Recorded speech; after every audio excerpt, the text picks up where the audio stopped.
Assalamualaikum warahmatullahi wabarakatuh. Perkenalkan saya Adewista Citra Dewatara Sasi Kirana Yanuarta dengan NIM 2509000050 dari kelas B Fakultas Psikologi. Jadi tema yang saya ambil dalam video ini adalah tentang korupsi dan judulnya pentingnya menjaga amanah dan bahaya korupsi.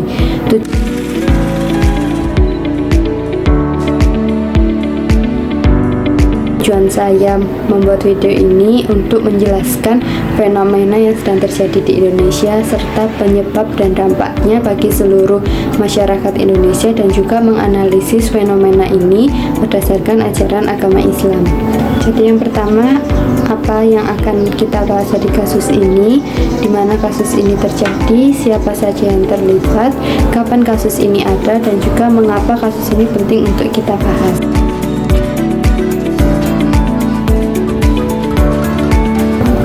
Jadi yang dibahas di sini adalah dugaan tindak pidana korupsi yang menjerat mantan Jaksa Agung Muda tindak pidana khusus, yaitu Febri Ardiansyah.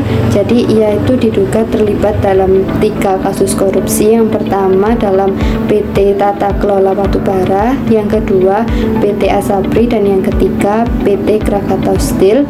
Dan diperkirakan total kerugian negara itu mencapai 34,6 triliun. Kasus ini mulai mencuri perhatian publik pada Juli 2026 ketika Polri menetapkan Febri Ardiansyah sebagai tersangka dan juga menyerahkan beberapa barang bukti kepada pihak Kejaksaan Agung. Jadi proses hukum ini berlangsung di Indonesia, khususnya ditangani oleh Polri dan Kejaksaan Agung Jakarta, dan dugaan korupsi ini tuh berkaitan dengan perusahaan negara yaitu PT Asabri dan juga PT Krakatau Steel. Jadi siapa saja yang terlibat dalam kasus ini? Yang pertama ada Febri Ardiansyah sebagai tersangka, Korps Pemberantasan Korupsi, Polri, Kejaksaan Agung, dan juga pihak-pihak yang terkait dalam kasus korupsi ini. Jadi mengapa kasus ini itu penting dibahas? Karena yang pertama, tersangka tersebut adalah seorang penjabat yang seharusnya itu ikut memberantas korupsi, bukan malah korupsi. Terus yang kedua, karena merugikan negara sebesar 34,6 triliun. Yang ketiga, menurunkan rasa kepercayaan masyarakat terhadap lembaga pemerintahan, khususnya pada lembaga penegak hukum. Dan yang keempat itu menunjukkan pentingnya integritas dan akuntabilitas dalam menjalankan amanah jabatan.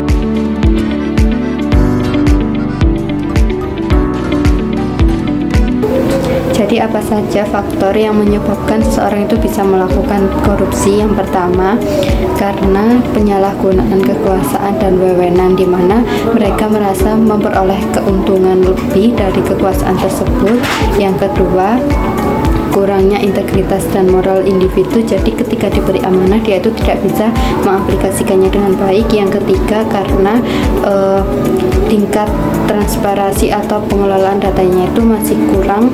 Dan yang keempat, adanya kesempatan untuk melakukan korupsi karena tindak pengawasannya itu masih lemah dan tidak seketat itu.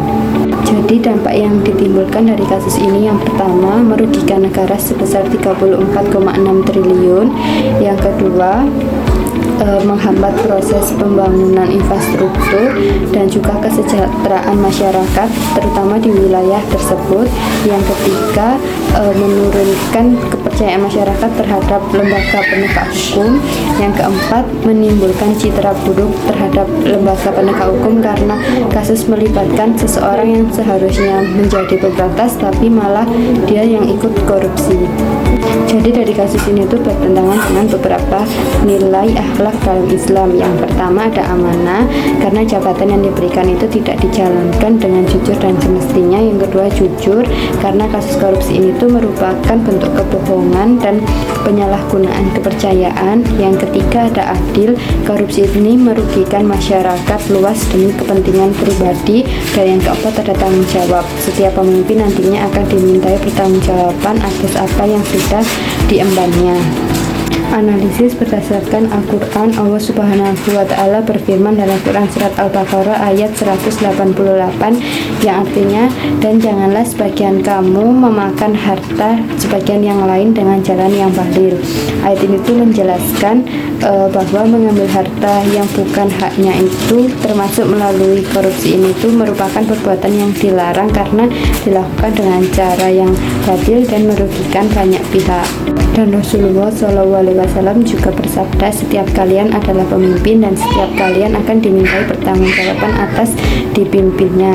Hadis riwayat Bukhari dan Muslim. Jadi hadis ini itu menjelaskan tentang bagaimana kita itu mengajarkan bahwa setiap pemegang jabatan itu memiliki tanggung jawab besar di hadapan Allah Subhanahu wa Ta'ala, sehingga tidak boleh menyalahgunakan kekuasaan tersebut.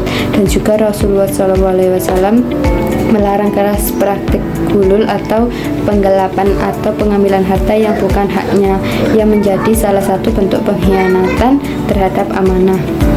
Jadi menurut pendapat ulama atau ahli, menurut Profesor Muhammad Quraisy Shihab, amanah merupakan salah satu akhlak utama dalam Islam. Penyalahgunaan jabatan dan pengambilan hak orang lain merupakan bentuk pengkhianatan terhadap amanah yang bertentangan dengan ajaran agama Islam, di mana korupsi tidak hanya merugikan negara tetapi juga merusak moral masyarakat dan menghilangkan rasa keadilan. Kasus ini berkaitan dengan materi pendidikan agama Islam tentang akhlak terhadap Allah, sesama manusia, dan juga tanggung jawab sebagai khalifah di bumi, di mana Islam ini mengajarkan kita untuk selalu bersikap jujur, adil, dan bertanggung jawab atas apa yang sudah diberikan, dan juga menjauhi segala sesuatu yang berbentuk kecurangan. Dari kasus korupsi ini tuh memberikan gambaran kepada kita bahwa nilai-nilai yang seharusnya kita lakukan sesuai ajaran agama Islam itu telah hilang, dan akhlak tersebut itu menjadi pelajaran bagi kita supaya kita itu bisa menjaga integritas dalam kehidupan sehari-hari.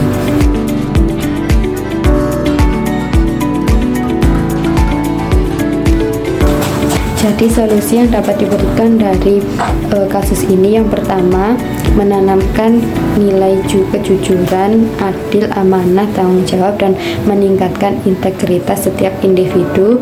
Yang kedua, memperkuat sistem pengawasan dan transparansi dalam pengelolaan keuangan. Yang ketiga, memberikan sanksi hukum yang tegas terhadap pelaku korupsi.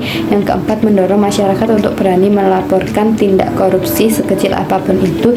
Dan yang kelima, menjadikan Al-Quran dan hadis ini sebagai pedoman untuk kita bertanggung jawab dan amanah terhadap apa yang sudah diberikan kepada kita.